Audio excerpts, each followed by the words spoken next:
மின்முடி எடுக்கணும் சாமி கேட்டுருக்கீங்க அது உள்ள வெளியே சொல்லாத நீ மாமாரி வந்து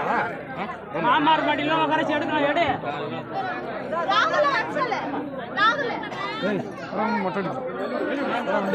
மின்முடி எடுத்துறா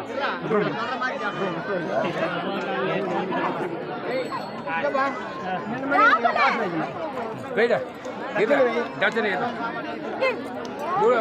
ఎంత వేడా 5000 நீ 100 வெய்யி